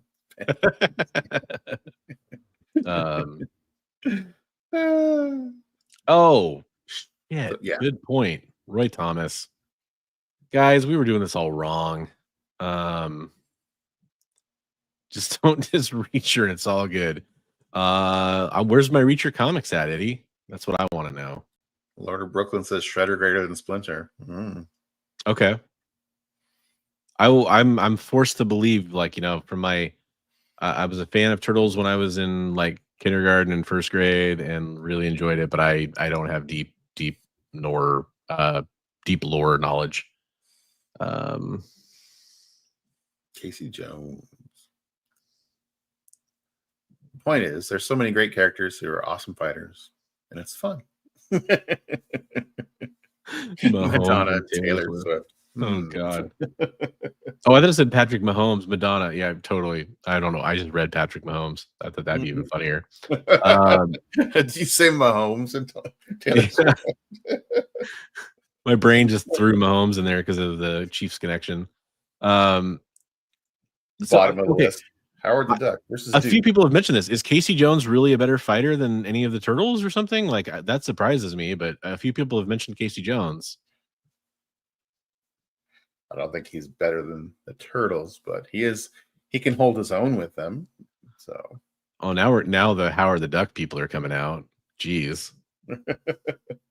Because Mr. Science Sake said now bottom of the list. There we go. Said Howard the Duck versus Dupe. No, not at all. If people are trying to get real serious there, I love it. Master of Quack Fu. Roy Thomas co-created hand-to-hand combat. Right. Hillary Clinton. I have a John McCain comic around here somewhere. Is he the best fighter? I have like the John McCain and Barack Obama comics that I got in my collection I picked up. Well, Barack Obama, definitely martial arts extraordinaire. The goon. Splinter is Splinter's modeled after Stick. Okay. Yeah, that's true. Yeah. I mean, Mr. No does have a turtle in his avatar image, so I feel like we have to give him like a half-point credit for being knowledgeable about this. Yeah, I did see Stick listed as in the Marvel side as one of the top fighters too. And that's kind of what I was talking about, like the whole lineage thing of like because what Stick trained Daredevil and Elektra, right? Yeah.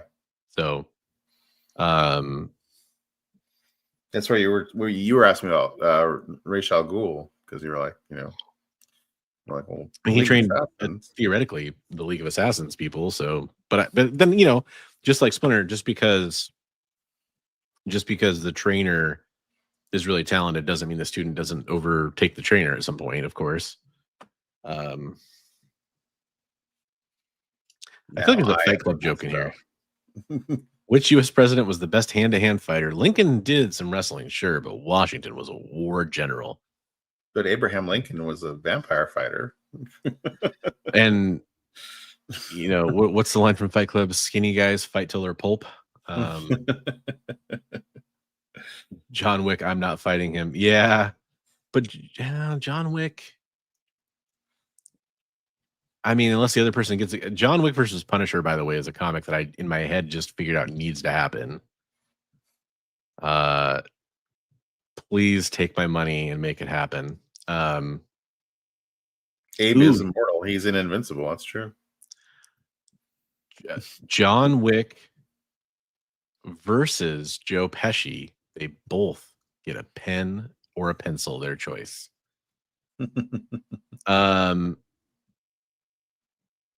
Another Rachel Gould comment there. This is next week's topic. Who's the best troll on this channel? No, Jay, the best troll on this channel is the one that you didn't realize was there all along, that put forth a topic like who's the best fighter in all of comics. The greatest troll of all time. Chuck Norris. Blade should have been in the running. Ooh. No, but he's a vamp. He's got vampire powers. Right? He's got powers. Got them powers. Got them powers. Washington chopped down a cherry tree with his bare hands. I saw the trailer for that new John Wick spinoff that looked pretty good. The ballerina. Yeah. It's definitely on my list of ones I need to watch. Bridgeport. Hey, what's up, Bridgeport? I don't think I've seen a comment from you before, so really appreciate you coming in and leaving a comment. If you're talking about the best fighters, I look at experience rather than powers. It's what I think the likes of Captain America, Dracula, for example, for their battle experience. And I definitely think that's a factor. And with both those characters, I think they'd come up when we talk about powered characters. Ooh, Rope's coming out. Yeah, I didn't originally have those powers. Mayor McCheese versus the Burger King. Oh man, the Hamburglar, definitely the Hamburglar. Oh wait, no, who's the purple guy? Grimace. Somebody's on Grimace. Well, he's secretly Thanos, so it's because they're purple. Is that all? All right. So how do we feel, Big B especially, how do we feel about Shang-Chi, Cassandra Cain, Snake Eyes, a turtle of anybody's choosing? I think my vote was for Leo, but that doesn't mean anything. Is there another indie character that got brought up that really hangs for all-time greats? I'm down with those. Those are good. I feel like somebody brought up one indie character that I hadn't thought of that was like pretty. Oh, and Conan. Guru the Wanderer. Badger. Guru? There has to be somebody else from like, Ninjak was one that got brought up. Grendel. Oh, gosh, didn't even think about that one. That's a good one.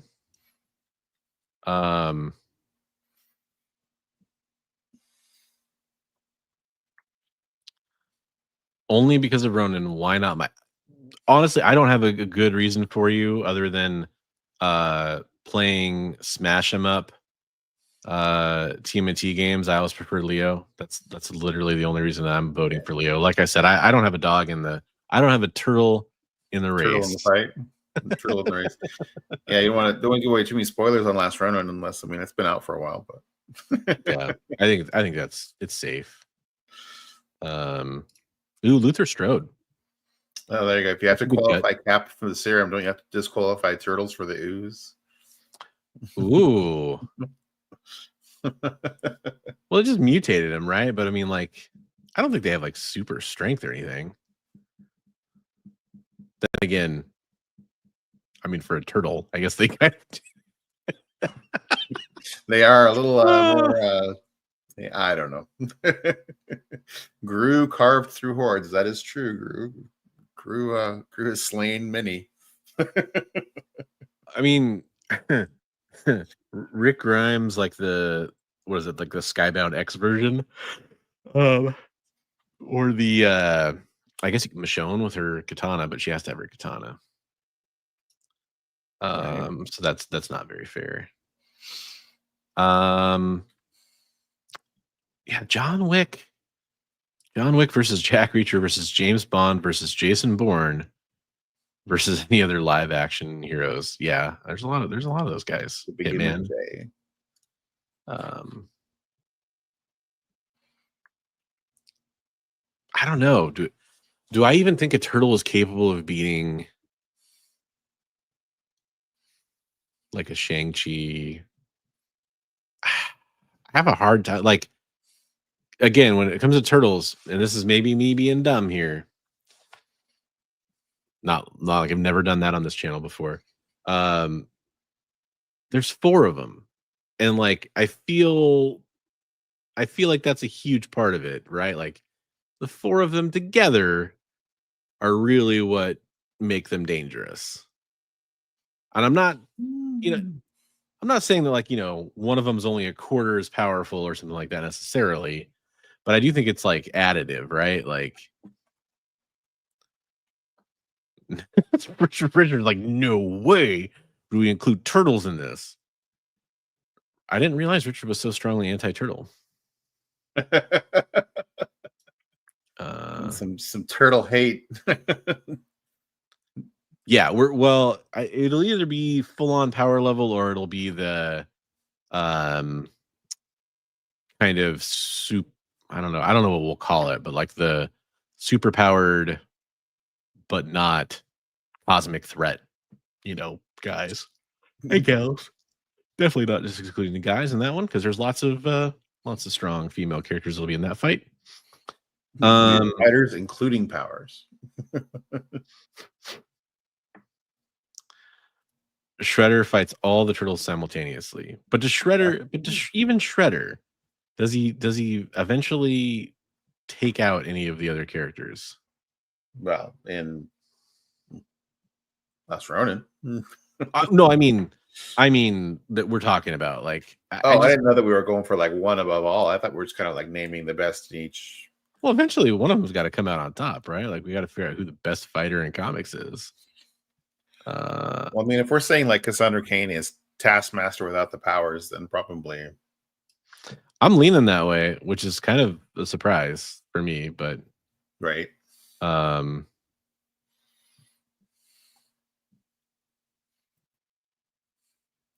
Adolescent radioactive black belt hamsters. That's right. Clint all the way. Let's go, Clint. Oh my God. You're trying, Derek, you're trying to take the title of best troll.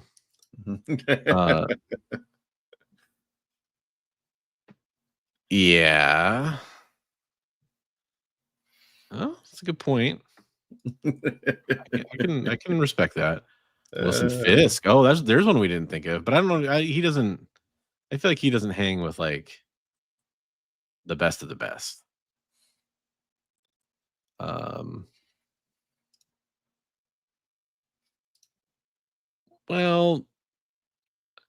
I know what you're saying on one level, but like strike for strike, like if she's agile enough to avoid strikes and yet fast enough to deliver strikes, I think it kind of can come out on top. There is that agility thing. Yeah. Conan, since I said it, the second is Shang-Chi. The Snake Eyes, we'd mentioned Snake Eyes a couple times. I have a hard time placing him against characters, but I don't see him beating Shang-Chi. Like that's the fight in my head where I'm like, if unless they both had weapons or whatever, you take away all of Snake Eyes' weapons, I don't see him beating Shang-Chi.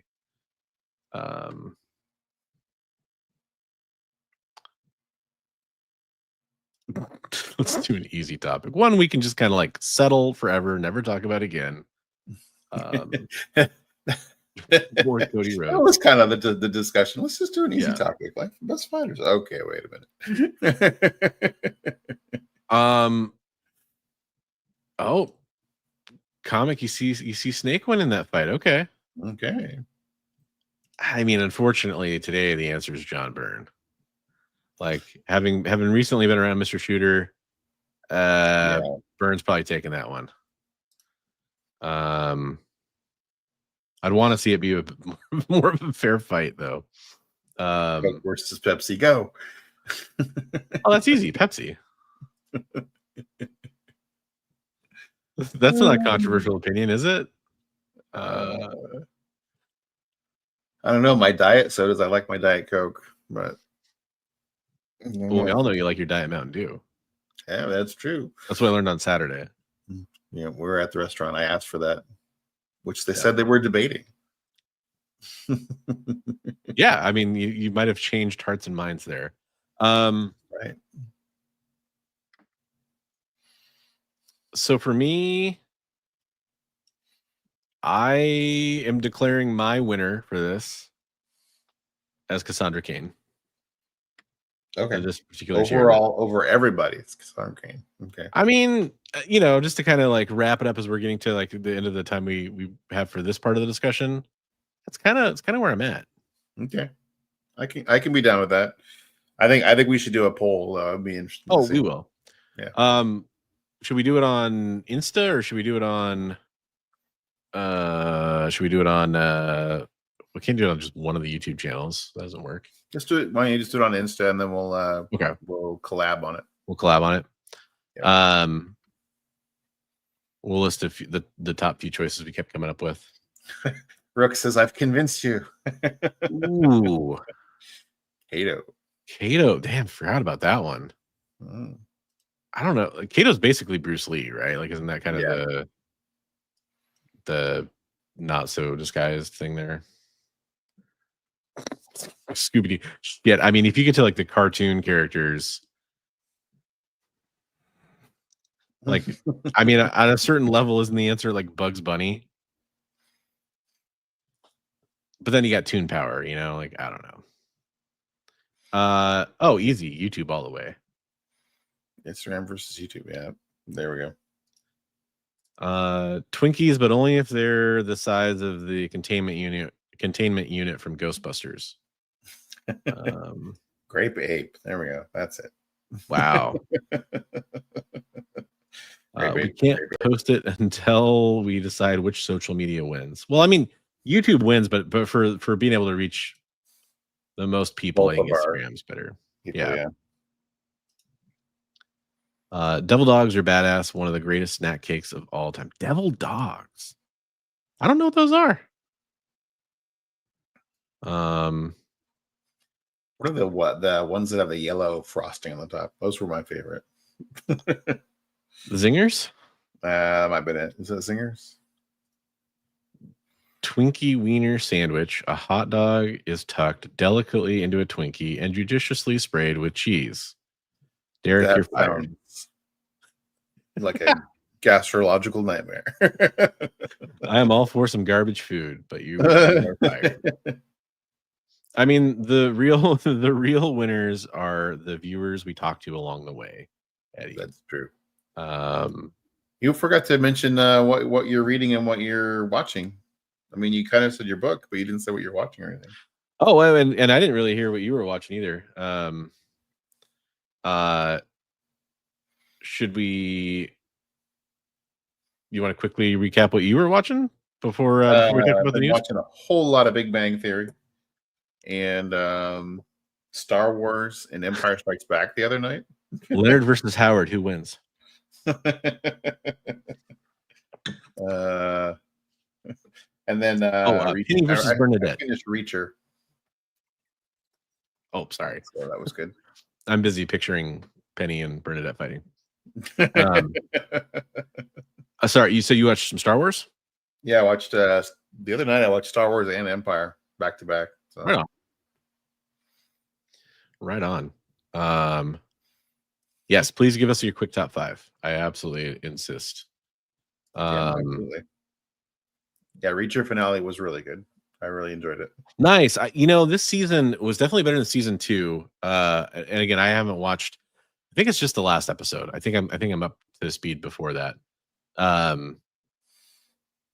But man, season 1 is still better than both of these seasons so far. I don't know if that's just the story that it's based on, the novel that it's based on, because I haven't read any of the Reacher books yet. Or if it was just like the chemistry of the cast that was brought around to tell that story with. I kind of feel like it was the writing for Reacher himself that was better. But this season's giving me hope. I'm going to keep watching it. At one point in season 2, I was like, man, I might just quit watching this show, which sucked. I really liked the first one. I like season 2 is more of an ensemble cast kind of thing. You're trying to learn more about the history of the unit and stuff. But the problem for me with season 2 is that it felt so generic. It felt just like it felt like not a procedural cop show, but like one of those, like, I'm probably gonna insult a lot of people. One of those, like, all it's about is about action TV shows that, I think like SWAT or there's a few others like Hawaii Five-0, the remake. They didn't really feel like it had the same intelligence that season 1 had in the scenarios that were, and how Reacher got out of them or navigated them. And there's more of that in season 3. Gotcha. That's my opinion anyway. Let's see. I finished Severance, which I know you're still working your way through. Oh, right? No, I finished that too. Oh, you finished that? Okay. Yeah, I forgot that. Yep. That was really good. There's more coming, right? Or is that the end of it? Season 3 is greenlit. It will probably be not as long of a wait as it was between season 1 and season 2, which was about 2.5 years, I believe. Which is kind of long. His work is done. That's awesome. I may reach the topic. My job here is done. I'm trying to think if there's any other good. I mean, the books. Most of what I did. I'm watching The Righteous Gemstones, trying to get another comedy in there. All right, have a good night, Chad. Daredevil too. Yeah. Oh yeah, Daredevil. Yeah. So I did. Watch the 2 they dropped. Let's talk about that real quickly. So I really don't think this is a spoiler for Daredevil, and we're not going to go into specifics about the episode. That's how I'm going to phrase this. There's an episode of Daredevil that is basically self-contained, for more or less. So what the first episode from last week? Yeah. So like kind of a, some people would call it a bottle episode. Some people would call it, like a just a one-off episode. I've seen people complain about that episode online. Again, shock. People are complaining about things on the internet. But I also have seen people defend it, and I'm kind of with the people that defend it, where it's like, that's a freaking comic book right there. See, that was the one that I was talking about when I was telling you that I felt like because they started filming 2 different shows, right? They filmed a bunch and then they canceled, and then when I feel like that is recycled material from we filmed this, because it has a totally different feel. It has like a lighthearted feel where Daredevil's kind of jovially talking about coming over to someone's house and going to dinner with them and everyone, and it's trying to tie in with a lot more of the other MCU stuff. And I just felt like it was disjointed, and that they kind of plugged a few pieces in there to make it fit. Okay. Yeah, for me, it's more of just that it felt like that a self-contained story featuring the character, and this is where I'll be as vague as I possibly can, but there were also references and things to a larger world that it takes place in. Yeah. And that to me very much felt like, well, we're trying to be very loosey-goosey here to not give spoilers, but it's the episode The first episode dropped this last week, yeah, which was what, because they did 2 5, episodes. I think 5, 6 dropped. I want to say. So I think it was episode 5, but I could be off on that. Yeah, I think it's episode 5. But I just felt like it was. I felt like it was good, but it didn't feel like we were at that same point in Matt Murdock's life that we've been watching in the other episodes. It felt like it was just like, hey, here's an episode of Daredevil that is Matt Murdock at some other point in his life. I see what you're saying. Yeah. I will say though, like the whole plot in the episode does seem to tie into the larger story of the season. So I think that it does have some connection there that's going to come back. I felt like they tweaked it to make it tie in, but a lot of the stuff was just very like. I feel like they added some ultra violence in there at the very end that they maybe wasn't in there originally, because he had all this very like Scooby-Doo-ish kind of stuff going on there almost. Well, and I will say this. I think I mentioned this to Chris when we talked about Daredevil a little bit. I'm okay with there being a strong courtroom storyline. I'm okay with there being a strong, personal demons that Daredevil has to face. I think those are parts of what make Daredevil, especially the Netflix Daredevil show and the continuation of that this is. At the same time, it feels like a little too little Daredevil in the Daredevil TV show. Right. And I think I would have given it a lot of leash that, but at this point it's like, well, there's not a whole lot left really. And I don't want the whole end of the show to just be that either. I want there to be some balance, of course. I would say the last episode was great. Yeah. So. It was good too. It was good. I've enjoyed the season. I do think that maybe I enjoyed the Netflix stuff slightly more so far. I think it's kind of where I'd have to land on that, but it's not over yet. Kind of a weird feel on that episode. It was just like, yeah, that's understandable. I don't quite feel like it fits, but it's good. Yeah. Oh,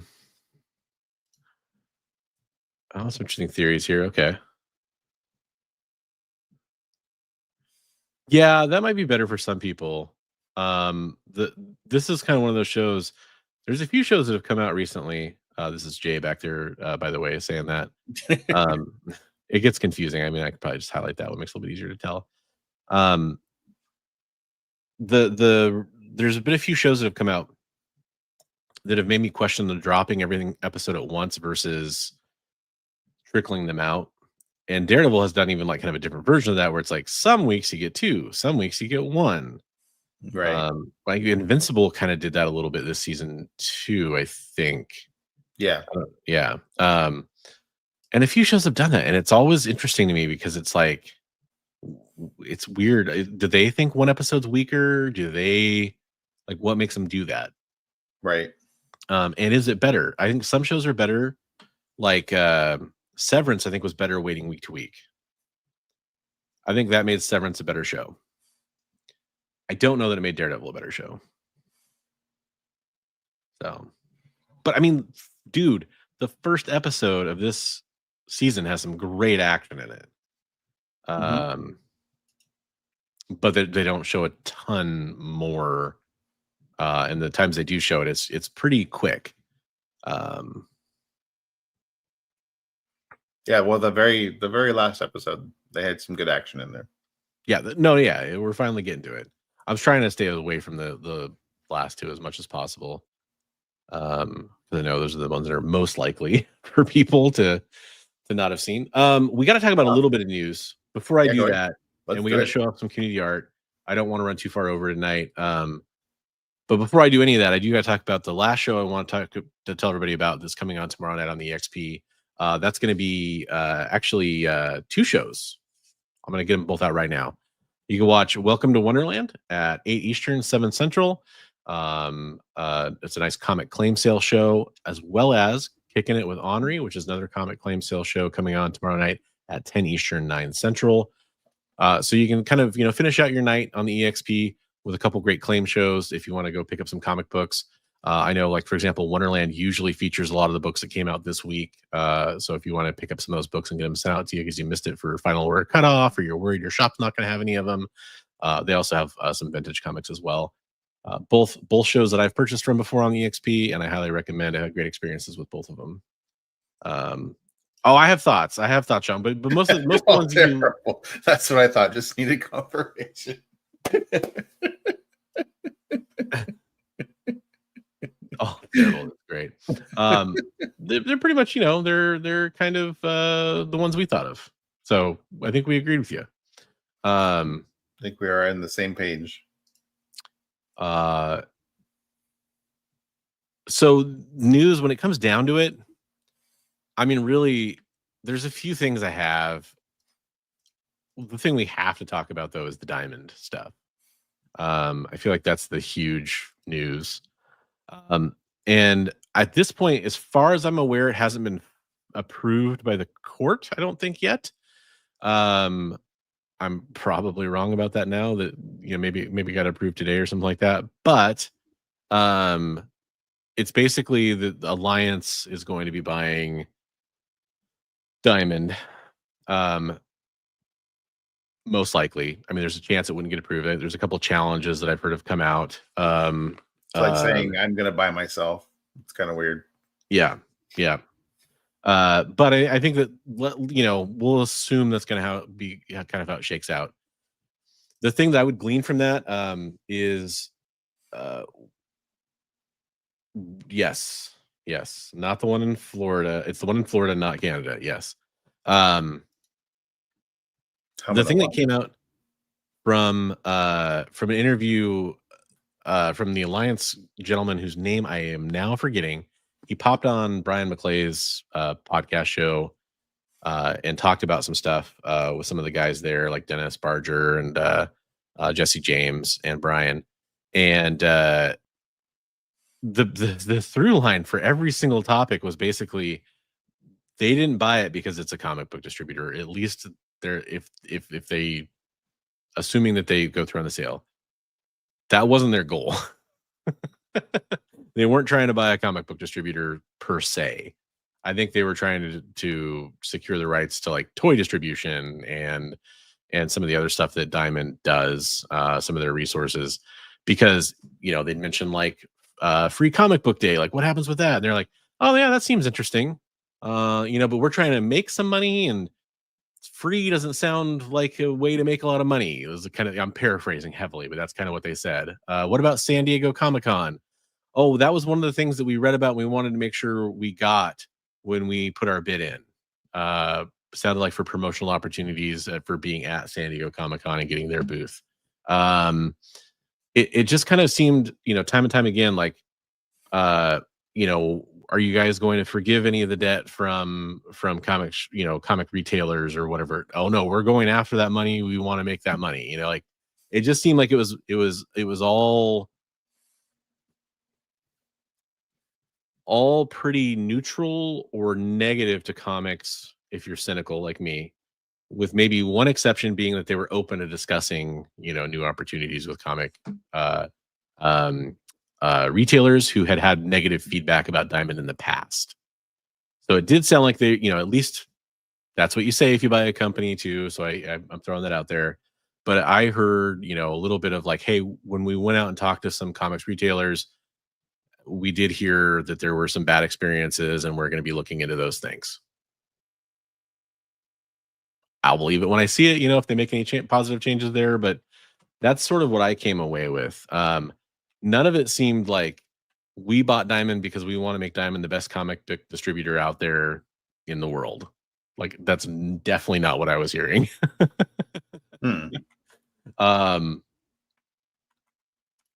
Richard says, I heard Alliance doesn't really have an interest in distributing comics, which matches perfectly with what Diamond is doing.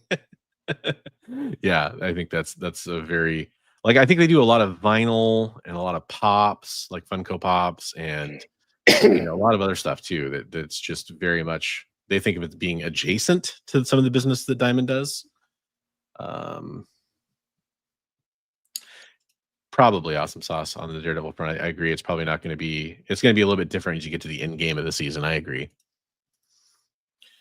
So yeah, I had misread that. I was thinking it was the alliance that was affiliated with Diamond.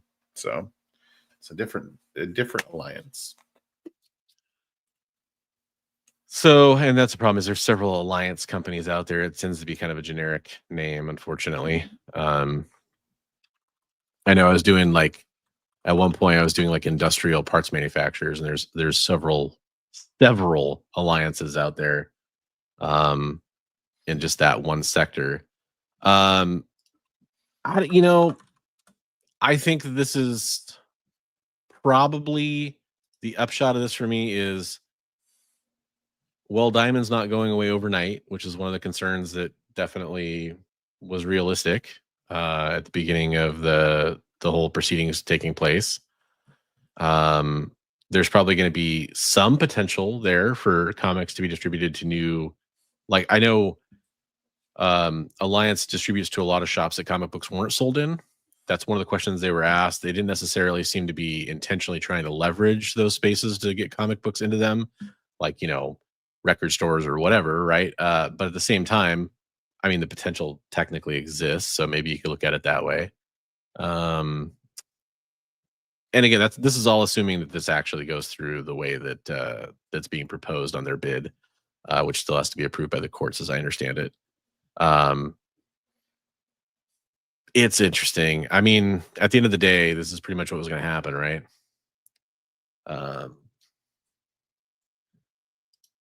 Valiant is going to miss Free Comic Book Day, but they, Alien, have partnered with IDW. Okay. There you go. It's weird that they say free doesn't sound profitable. The comics are never free for Free Comic Book Day. Shops have to buy them. So I'm telling you, I think the guy and I think he's just, I don't know if he's like the head of Alliance. I can't remember what his title was. Bad on my part. It's been about a week since I watched it. I don't think he was aware of the detail. Like, it's not like, I don't think he was speaking from, here's my full brief on what Free Comic Book Day is. I think he was literally just going off like, Free Comic Book Day. That doesn't sound profitable. Right. Which is not, I mean, I think that's how little they cared about the comic book model. That gives you kind of an idea. Right. I highly recommend watching that interview, by the way, so you can kind of form your own opinions from, instead of my half remembered crap that I'm giving you from it. It's on Beyond Wednesday's channel on YouTube.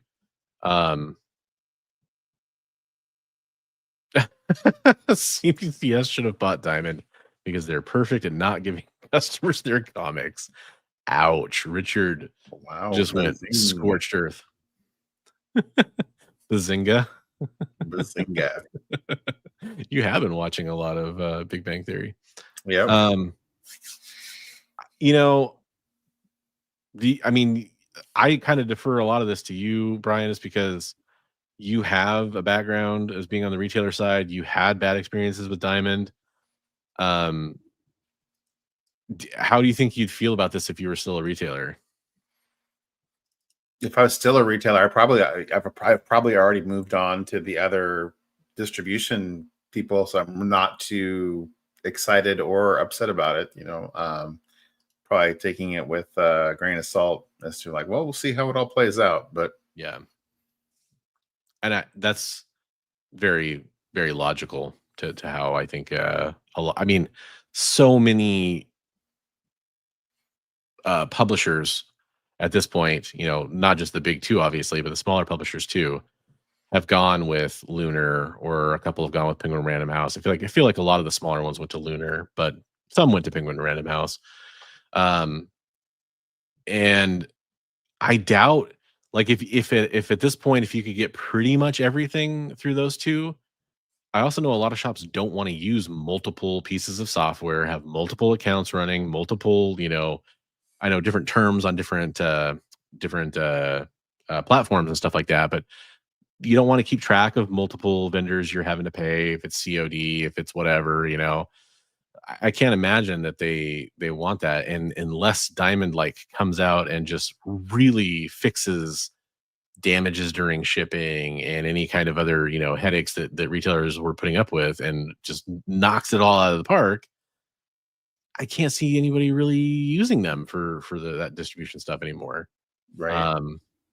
Except for the few publishers where they're going to still have to. Pretty much, it looks like. I guess the one I could say is like Habit. I know some shops like that just want to use like there's one shop I'm thinking specifically that even after Penguin Random House and Lunar and all that stuff, they only wanted to use Diamond because that's what they were used to, and I can understand that too. Familiarity, yeah. Yeah, and a lot of comic shop owners aren't tech savvy. They're old school. A lot of them are still pencil and paper, pen and paper.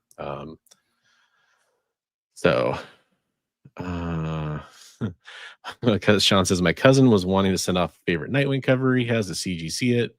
Told him to avoid it at all costs and just get a comic capsule, which comic capsule actually has had a problem recently too. I think they've come out with a new version, but I just get an archival bag and board at this point, man. Like, or put a couple thick boards in or 60-point boards. Yeah, top loaders. There's lots of ways to do it. We have to go over comic community art because we didn't do it last week with the comic claim sale. I want to make sure we get to this. CJ Design sent in this lovely Supergirl drawing. I'm going to zoom in a little bit just because there's a lot of white space there. You guys can see it a little bit better. That's awesome. Yeah, I really love the shading on this. Nice job, CJ. I think I actually have 2 in here from CJ because he sent a lot of stuff off. We're making an exception because we did miss a week of showing artwork. So we have this piece as well, kind of this Muscle Beach Party, it says right there. Very much the ad on the back of the comic book. Yeah, I let to both of your points, I let my CGC membership expire and I did not renew it. It actually literally just expired, I think, yesterday. I love the anatomy on this. Really good job, CJ. Yeah. Actually, on both, the anatomy is really good, to be honest with you. Like, I can tell there's being some effort being put to that. Nice work. Very nice. Elliot Wright coming in with this, I'm assuming Dracula. It looks like Dracula. Axe Drac, if you're still in here, let us know. Is that you? Is that you, buddy? You look a little different there, but I've seen you through YouTube. He's a little upset there. That's all. Nah, but in all reality, Elliot Wright, which is LSXT Boy, I believe, on Instagram. Yep. Go check out his artwork. Fantastic job there. Also love the shading on this too. While we're talking about shading, nicely done. This is from Headless Hammerhead. Wow, love it. Apologies for the volume slider there. He sent me the screenshot, so that's on there. He wanted to let people know this is actually available. I don't know the price on it, but it is available on his Instagram feed. So definitely go search him out if you're interested in that. But good job on that. Yeah, it's awesome. Yeah, I love that he often, if he does a sketch cover, he does something on the back too, which I think is cool. Very nice. Very cool. I'm getting a little Aphrodite 9 kind of angles there. Yeah, thank you. And then this was Rich, who was in here earlier and came in and left a comment, but he had to hop off. I mentioned that he had a couple pieces that were Jim Lee Jim Lee-esque, and he sent in the Batman Catwoman that I used 2 weeks ago. And then this was the other one. He's like, he loves Jim Lee drawn Wolverine. I think this is a really cool Wolverine. That's great. Yeah, I really like that. So congrats. Really good. Good job. Yeah, all our artists, you did a smashing excellent job. Keep up the good work. Yes, love it. yes. Zoom in and show you a little more detail on that Wolverine because I can. And he's the best there is at what he does, bub. So check that out. So go follow Rich, go follow Actual Dracula, go follow CJ Designs, Elliot Wright, Headless Hammerhead. Go give them follows on the grams and other places where they share their artwork. Check them all out. If you want to share your artwork with us and have it shown on the show and be part of our year-long community artwork that we show off, send it in. Tag Big B or me, send it to our DMs, post it on my Discord. Twitter, Facebook. Doesn't really matter. I'm pretty much everywhere. Whether you want me to be or not. Have a good night, awesome sauce. See you, buddy. Yeah, detail is really good there.